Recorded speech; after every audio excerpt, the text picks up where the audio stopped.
Okay, sounds good. We're rolling. So today we're going to do a little training on how to show a property. You know, you're a new agent.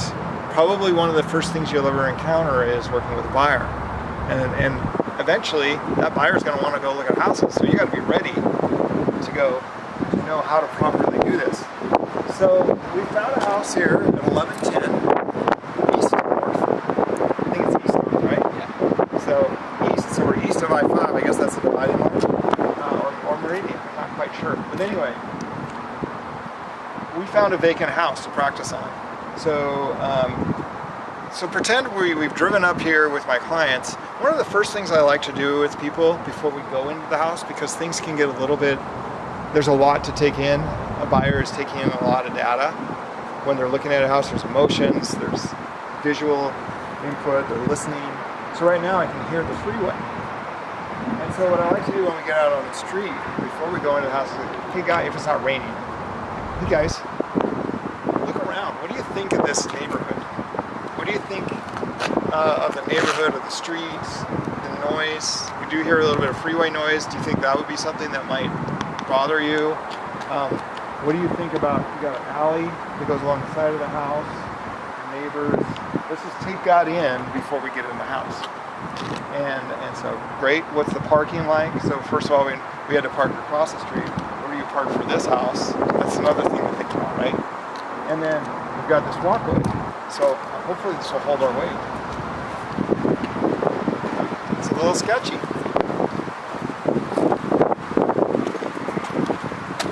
So then as I'm walking along, I'm noticing things like stairs that are messed up. I mean, that stairway is dangerous. This here is a little dangerous. So I'm going to say, hey guys, watch your feet as you come up the stairway. The walkway here, it's a little bit uneven. And then when I get to the house, I'm always like looking for, you know, things to warn people about. Maybe a bee's nest, maybe cobwebs, you know, like that one. And sometimes there might be a dog in the house, or there's a barking dog nearby. Just trying to take in everything I can take in so that I can be a good host. I'm leading the situation here. The other one is I'm trying to identify where the lockbox might be located. Okay, so here it's very obvious. It's located on the front door. Sometimes it's not. So the other thing I want to be careful about is, let's say the lockbox was right here. Well, if I took the key out of the lockbox right here and dropped it, what could happen? Going right through. It could go right through the porch. Now imagine the sides of the porch is closed. Then what happens? You got a lost key, you can't retrieve. Got a lost key. So either I do it when I left the house and I didn't, maybe the door's not even locked yet, and I can't lock the house, or I can't get in the house and no one else can get in the house. And what if it's a busy property? So what we want to do is, best practice is, when you take the key out of the lockbox, you want to have both hands underneath here. You're looking at the ground situation to make sure, is there anywhere that key could go and fall through? If I'm out there, I'm thinking, oh my gosh, I really got to be careful where this key goes. Yeah. Here, I'm fine. So, Andrew, why don't you go ahead and open this box up and let's see if we can get a key.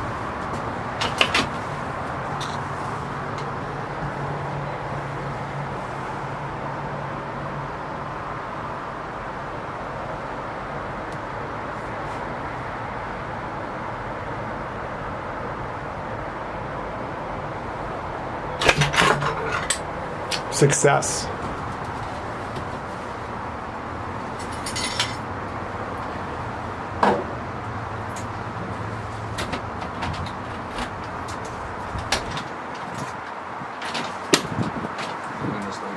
So what I like to do is I like to leave the key in the door, because then that's where I know it is. I'll never lose the key because it's always in the front door. So I come inside first, just to make sure everything's okay. Hello, realtor here. Okay, there's nobody here, there's no furniture. I'm safe, we're the only people in the house. So one of the first things I want to do is I want to grab a business card out of my back pocket. I want to put that business card over here on the counter. It's just a requirement for us as realtors. Anytime we show a house, is to leave a business card. Then typically I'll bring a printout of the property. I like to bring the MLS sheet so that when we're in the house to start asking you questions. Like, hey, how many square feet is this? How big is the lot? Do you know where the lot lines are? All those kinds of questions. So people kind of just take off. They kind of get attracted to a certain part of the house they wanted to look at. It's the first time we've been in the house, so it's kind of hard for me to facilitate, well, let me show you this and let me show you that, because I've never been here myself either. Is that generally the case? You don't preview properties before you show them? It depends. Yeah. I generally don't. Generally. Would be a bad thing to do. Yeah, if you have time and you can The make other it thing happen. that's nice to have is if the agent leaves a home book. Yeah. These are always helpful. Not every agent does this. It's not a requirement. It's an added feature Yeah. that some agents offer. We do on the Cornwall team. So the home book is specific information about this particular piece of property, all right? Yeah. So we got a little property profile right here. And then we've got title insurance information. Here's a outline of the lot. Sometimes you do an aerial. Look at that. We have an Yeah. aerial photo of the property. And then just information about the community, utilities. This is the Form 17 seller disclosure. That's nice to have in the home book.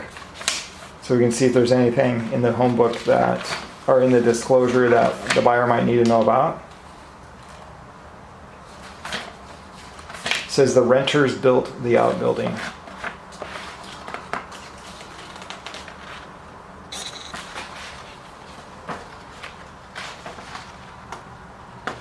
Lead-based paint, they sign that. So yeah, everything we need is right here. It's pretty cool. Right. So anyway, generally we'll just kind of go around the house and have a look around. And a couple things that are good to ask the buyer when you're kind of wrapped up. One is, well, could you see yourself living here? That's a great question. Could you see yourself living here? And the other question would be, well, how does this house compare to what you're looking for? I mean, we're looking at homes. We talked about what you guys want in a home. How does this house compare to what you're looking for? And so immediately it's a comparison. They're thinking through everything that they've already seen or that they think they might want compared to this house. And this is a good fit or it's not. Yeah, kind of ranking it. Yeah, kind of ranking it. Exactly. Yeah. So that's kind of at the end of the showing. At the beginning, do you pose the question, would you like to just take a look around the home by yourself, or do you want me to show you around, or how do you? Well, you can't really show them around because you've never been there, unless you've been there unless before. you previewed it, yeah. And then you could say, hey, I really want to show you this amazing master suite Yeah.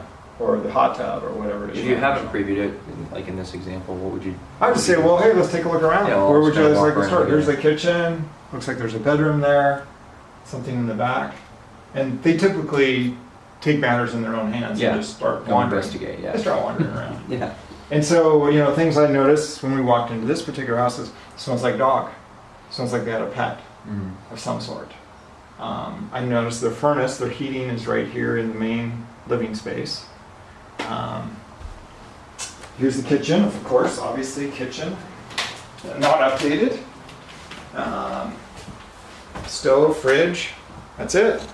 No microwave, no dishwasher. Back here, looks like our laundry room back here. Oh, and a little half bath, look at that. Whoa, a full bath. Oh wow. Didn't you? So that must be your full bath. And then here's your little backyard with the That's kind of nice little backyard. backyard, yeah. Wow, it's a full bath. I think there's. I don't think it was part of the original house.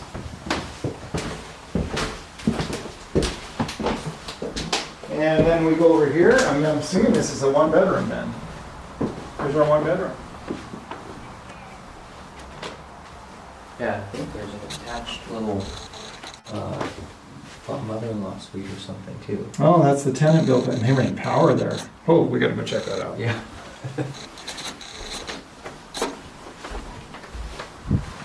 Do you remember the price on this? 300 something, 320.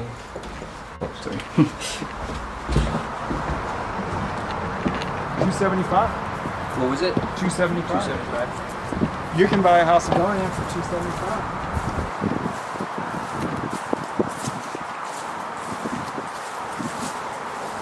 So a buyer will have tons of questions about this. We have an ADU, an accessory dwelling unit. And for some reason, to me, that doesn't look code. That doesn't look safe. I don't think we can get in this one. This key isn't Key doesn't work for that. stiff there. So it's just a. One little studio space here like that. It's not even finished. Oh yeah. Yeah, I don't know what it is, Never shot. but someone put some work into it, but never really finished it off. Here's what I would advise my client: that they're going to want to go down to the city and research it with the city to see what their options are. Yeah. Because you can do ADUs in the city. This could technically work out. Accessory dwelling. Accessory dwelling unit. So I'd go down to the city and talk to them about it, and see what they have to say. Maybe take some pictures. But there's no bathroom in there that I know of. There's no foundation. I think it'll probably have to be torn down, otherwise it's just a storage unit. Yeah. That's how we found it. Unless they've told you to do otherwise. So there are no lights left. There are no lights on. No. So we're gonna leave the lights off. If the lights were on, we never know if another showing is gonna happen right after our showing. So I just leave the lights on, unless they told me to turn them off. Or I might call the owner, hey, we're finished up with our showing. Do you want us to turn the lights off? And that, if they say yeah, then I go turn the lights off and then lock the door. Yeah. Great. Okay. Good job, video editor. So that's how to show a house. Sweet.